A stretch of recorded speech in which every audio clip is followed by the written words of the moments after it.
Continuing to discuss Sri Visnu-sahasranama as is suitable for a Shravan Kirtan camp. It's meant to be Shravana Kirtana Vishnoho,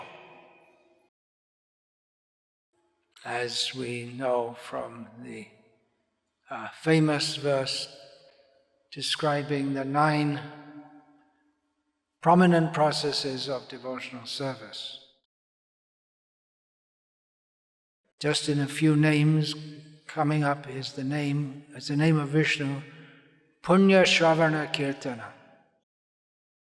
It's very auspicious to hear and chant about him. Now, in discussing these names of Vishnu, there's less opportunity to diverge into peripheral subjects. We can dovetail all kinds of topics in discussing about Krishna.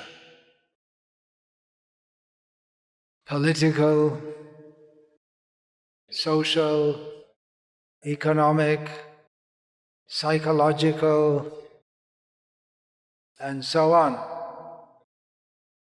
But there can be a tendency to veer toward the mundane in doing so.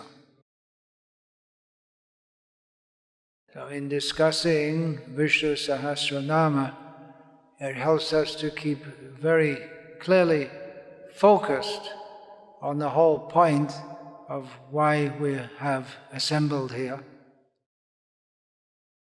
which is to hear about, glorify, remember, and serve the Supreme Personality of Godhead.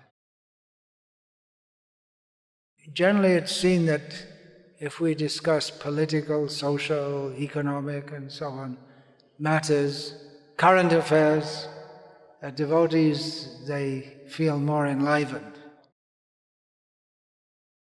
At least judging from the number of hits I get on my YouTube talks. There are less for the Visnu-sahasranama talks. Of course, there are members of this movement whose talks get many, many more hits. Usually they're ones who don't talk that much about Krishna or Krishna consciousness. Definitely at the present time, in the world today, the interest in Krishnetara Vishayam, or topics other than Krishna, are more popular than topics of Krishna. So some of our devotees have found out a way to get more people to listen to them by talking about topics that people like to hear rather than what they really need to hear. Name 910 in the numbering system given by Parashara Bhatta is Urjitasasana. He of inviolable commands, which gives or continues the theme that we've had in the last, specifically, explicitly, in the last 2 names. The last 2 names I spoke on in this camp. Can anyone remember what they are? Chakri and Vikrami. So this name, Urjitasasana, like the previous 2, it emphasizes the power of the Supreme Lord. For us sinful people in this material world, that is generally the first way we come to recognize the Supreme Lord. In the Christian tradition in which I was raised, there was much emphasis on fearing God. I'm saying that what I said could be understood in two ways. The specific Christian tradition, I don't know in Orthodox Christianity if they stress that, but in the specific Christian tradition in which I was raised, there was much emphasis on fearing God. It may be different in different branches of Christianity. The idea is, you better not do anything wrong, or you'll get smashed. There's an angry old man sitting on the other side of that cloud who's ready to smash you at any moment. Well, that's a beginning. To recognize the power of the Supreme Lord and to be afraid of doing things wrong. We may think, well, I can get away with doing something wrong. No one will see me. But as Srila Prabhupada commented, a criminal can get away with breaking the laws given by man, but he can't get away with breaking the laws of God. We may wonder why such an extremely sinful person as Stalin could go through his whole life. Where was God to stop him? We may also wonder why bad things happen to good people. What's the answer to that? There are no good people in this material world. Everyone's getting the fruits of their reactions.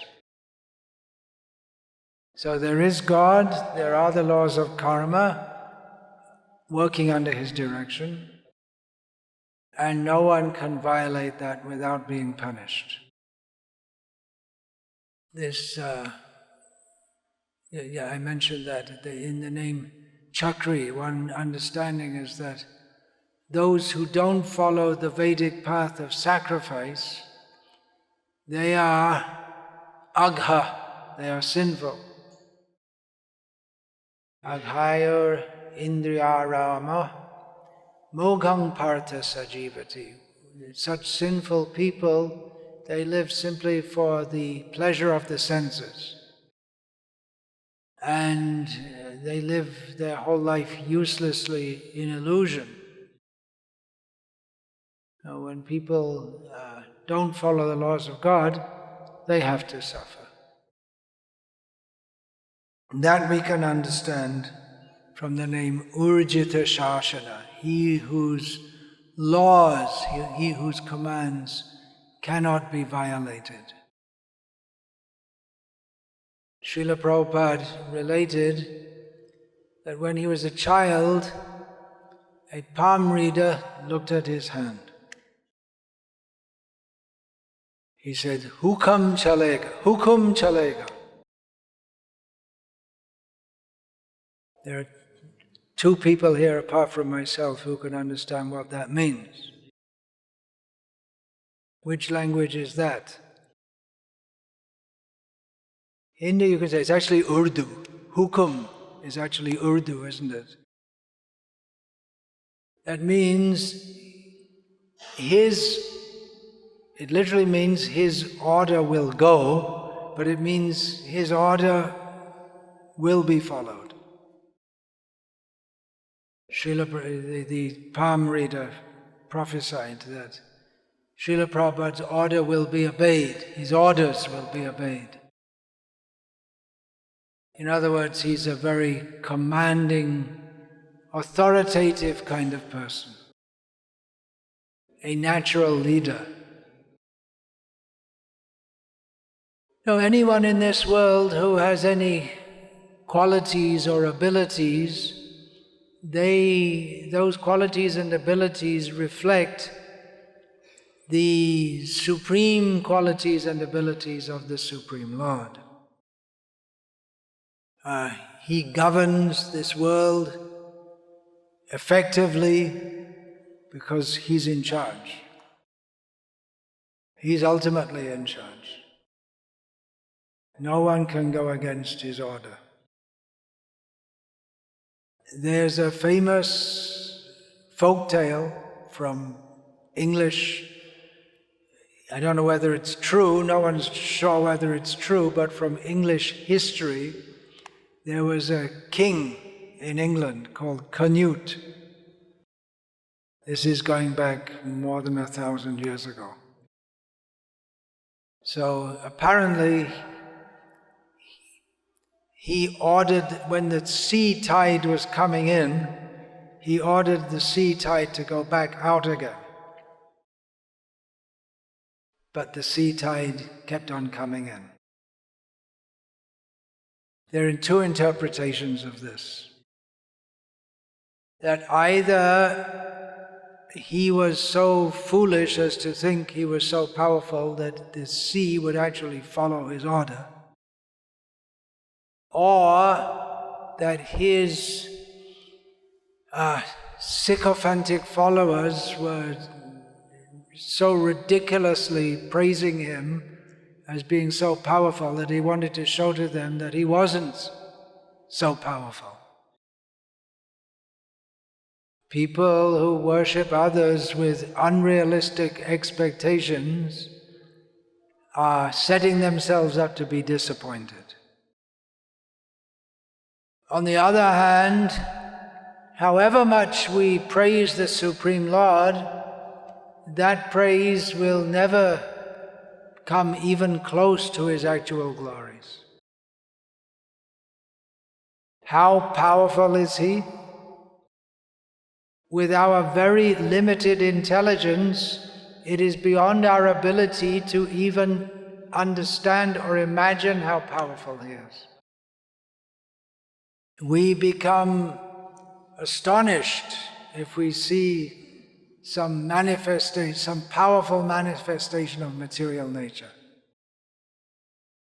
I doubt if any of you have, but if you've ever been caught in a cyclone, it's quite astonishing.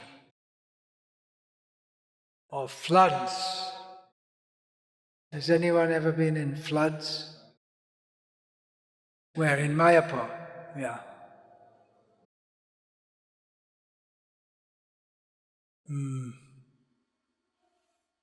Especially, yeah.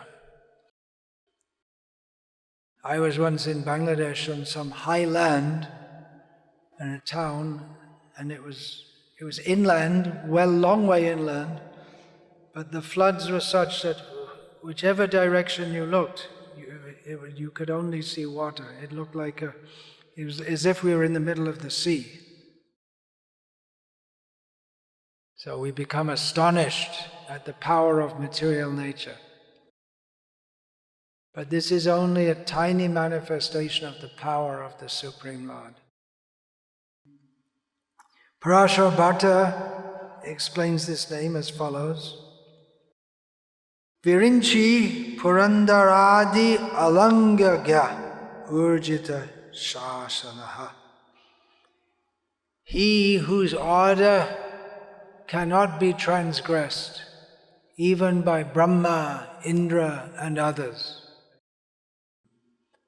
Especially these two names are given because we see that both Brahma and Indra tried to show their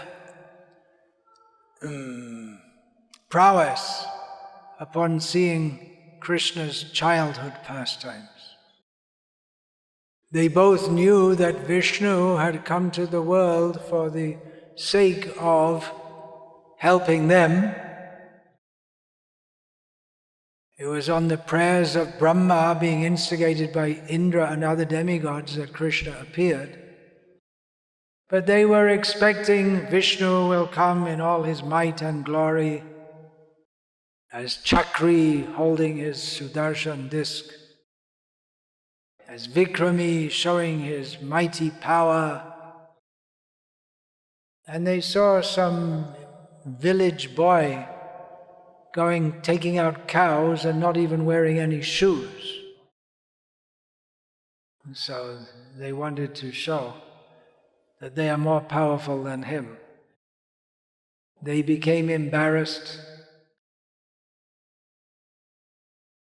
Baladev Vidyabhushan gives pretty much the same explanation. Vidhi Rudradi Alangya Agyatvat Urjitasasana. Baladev Vidyabhushan gives the names of Brahma and Shiva, Brahma, Shiva and others. His order is inviolable by even such great demigods. Not one of the demigods can even lift a finger against him. That's an idiomatic statement. For all their might, they can't do even anything slightly against him. In Bhagavatam, we find Kapila Dev saying, Madbhayad vati vato yang suryas tapati madbhayat vashat indro dahatyagnir mrityus charati madbhayat. It is because of my supremacy that the wind blows out of fear of me. The sun shines out of fear of me. And the Lord of the clouds, Indra, sends forth showers out of fear of me. Fire burns out of fear of me, and death goes about taking its toll out of fear of me. Огонь горит из страха передо мной, и смерть ходит и собирает свою дань из страха передо мной. Agun, fire, is it? Agun, fire, you're saying it's Russian? Огонь. Agun. Огонь. Agoin. In Bengali it's Agun. Very similar. And of course, Agni in Sanskrit is a common word for fire. So, the wind blows, that means the god of wind blows out of fear of Krishna. The sun shines, that means the sun god.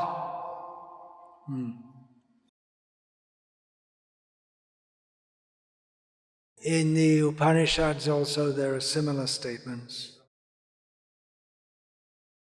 And just discussing with Gadadhar Pandit Prabhu yesterday, who's brought out a book on 3 principal Upanishads. How many statements in Bhagavatam and Gita, they're parallel to those in Upanishads. In Brihad Aranyaka Upanishad is stated, Etasya va aksharasya prashasane gargi surya chandra masao vidritao tishtata etasya va aksharasya prashasane gargi dyav apritivyao vidrityao tishtataha. By the supreme order, which means under the superintendence of the Supreme Personality of Godhead, the moon, the sun, and other great planets are moving. In the Brahma Samhita, it is stated, Yach-chakshuresha savita sakala grahanam raja samasta suramurtir shesha tejaha yasyagaya brahmati sambrita kala chakro Govindam Adi Purusham Tamaham Bhajami. Brahma worships the original Supreme Person Govinda, whose eye, as it were, the eye of all the planets is the sun, the king of all the planets, all the demigods, with unlimited power, unlimited brilliance. So powerful is the sun. The scientists say that even in less than a second, the sun generates more power than the human race at its present rate of consumption could use in billions of years. And just keeps on burning brightly. What is the scientist's explanation of that? It should be getting smaller, right? In a fire, unless you add fuel, it gets smaller all the time. We accept the Supreme Lord has inconceivable power, but even the sun has inconceivable power. And that sun, according to this verse of Brahma Samhita, travels in his orbit according to the order of Govinda. Discussing this verse, Srila Prabhupada writes, this is a description of the movement of the sun. It is said that the sun is considered to be one of the eyes of the Supreme Lord, and that it has immense potency to diffuse heat and light. Still it is moving in its prescribed orbit by the order and the supreme will of Govinda.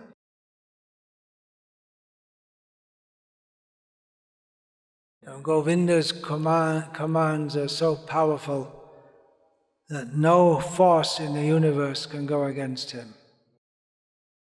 And he pervades every atom of the universe, so you can't get away from him either. The British, they introduced to the Hindus the idea of Hindu mythology. In other words, they want to say that all the Vedic and Puranic descriptions are simply myth. So now I'm going to comment on Christian mythology. In Christian mythology, which was picked up in Islam also, there is the devil, also known as Satan, Lucifer, Beelzebub, and Old Nick you probably have something in Russian also. It's like a colloquial name for him, Old Nick. Anyway, according to Christian mythology, actually it was adopted from pre-Christian sources, pre-Christian mythology. There is Satan, who's very powerful, and God is always fighting with him. And God has a hard time against Satan. Actually, if you take that idea, seems like Satan won. In this world at least, it looks like Satan's in charge, not God. But this mythology is not accepted in Vedic understanding. Veda means actual knowledge, not mythology. There is no Satan or anyone else who can violate the orders of the Supreme Lord. It's good for us to know. Because here in this material world we have the tendency to do whatever we like. We may say, to hell with all this God and religion. And God says to us, to hell with you. You actually have to go to hell. He commands us via scripture, shastra. Yah shastra vidimutsrija vartate kamakarataha nasa siddhim avapnoti nasukam na param gatim. Those who violate the orders of God given in shastra, simply acting according to their own whims, they cannot attain spiritual perfection. No way. They cannot attain happiness. And there's no question of them going to the supreme abode. Another aspect of Christian mythology is that you can enjoy yourself in this world and after you go to heaven. All you have to do is say, I believe in Jesus, do whatever nonsense you like, and you'll go to heaven. Christian mythology. If we don't accept what is right and what is wrong, then we are demons. Pravritingja nivritingja janana vidur asuraha. Those who do not know what is proper and what is improper, they are called demons. So if we choose to disobey the orders, the laws of God, then we're punished by the mechanism of material nature given by God.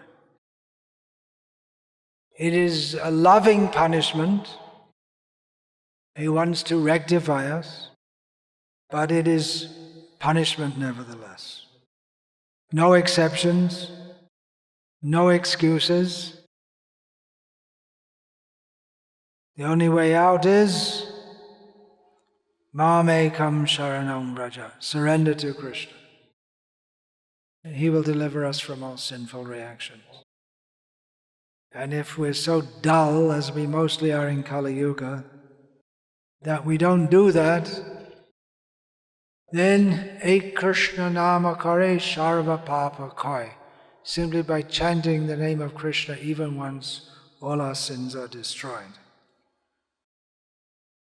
Shankaracharya, in his explanation of this name, stresses on this point. Shruti smriti lakshanam urjitam shasanam asya iti urjitasasanaha. He whose commands in the form of Shruti and Smriti, the Vedic literature, is very powerful. Shankara quotes in this regard a verse which also appears in Hari Bhakti Vilas. Shruti smriti mamaiva agye yastu ulangya vartate agya chedi mama dveshi mad bhakto pina vaishnavaha. Bhagavan, the Supreme Lord, says, the Shruti and Smriti are my commands. He who ulangya, he who transgresses them, is a violator of my laws and is hateful toward me. Such a person, even if he calls himself my devotee, is not actually a Vaishnava.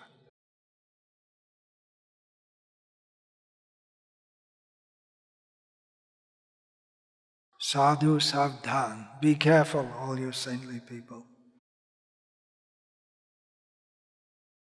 Vancha kalpatarubhyascha kripa sindhubhya evacha patitanam pavanebhyo Vaishnavebhyo namo namaha dante nidhaya churnakam padayo nipatya kritvacha kakushatam etad aham bravimi Hey sadhava sakala eva vihaya durad gauranga chandra charne kuruta